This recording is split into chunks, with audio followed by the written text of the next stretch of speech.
ஆண்டவர் சொல்கிறார், நீங்கள் அவருக்கு பயப்படுகிற பிள்ளையாக இருக்கிறதுனால உங்கள் மேல் நீதியின் சூரியன், அதாவது ஆண்டவராகிய இயேசு கிறிஸ்துவின் வெளிச்சம் உதிக்கும். அது நிமித்தமாக யார் உங்களை எப்படிப்பட்ட இருட்டிலையும் நீங்கள் எழும்ப முடியாதபடிக்கு உங்கள் வாழ்க்கையில அவர்கள் இருட்டடிப்பு செய்து உங்களை வெளி அரங்கமாக கொண்டு வர முடியாதபடிக்கு மறைத்து வைத்திருந்தார்களானால் ஆண்டவர் உங்களுடைய வெளிச்சம் அநேகருக்கு பிரகாசிக்க பண்ணி உங்களை ஆசீர்வதித்து உங்களை வெளியே கொண்டு வருவார்.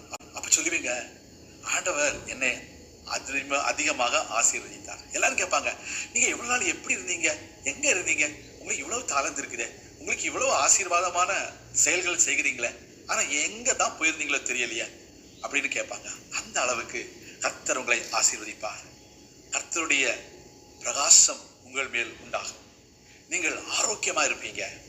நீங்கள் வெளியே புறப்பட்டு போய் கன்றுகளைப் போல வளருவீர்கள் என்று வேதம் சொல்கிறது. என்னுடைய பிள்ளைகளே, உங்க வாழ்க்கையில ஆண்டவர் உங்களை வளரச் செய்ய வேண்டும் என்று விரும்புகிறார். கொளுத்த கன்றுகளைப் போல வளர வேண்டும் என்று சொல்கிறார். அதோடு மாத்திரமல்ல, நீங்கள் ஆரோக்கியமாக இருக்க வேண்டும் என்றும் ஆண்டவர் விரும்புகிறார். நீங்க ஆண்டவருக்கு பயப்படுகிறதுனால ஆண்டவராகிய இயேசு கிறிஸ்து நீதியின் சூரியனாக உங்கள் மேல் உதிப்பார். நீங்கள் கொளுத்த கன்றுகளைப் போல வளருவீர்கள்.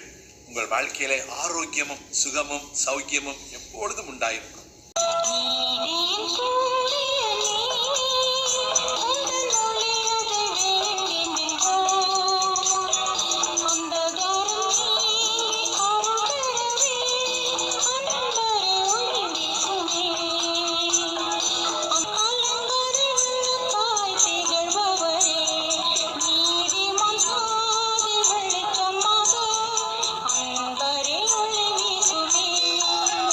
அவருக்குள் வளரும்படி ஆண்டவர் நம்மை பயன்படுத்துகிறார்.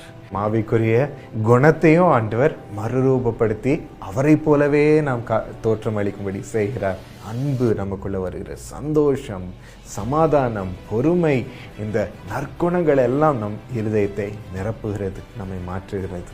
அதே போல் அவரை அறிவிலும் ஆண்டவர் வளர்ச்சி அடையும்படி செய்கிறார்.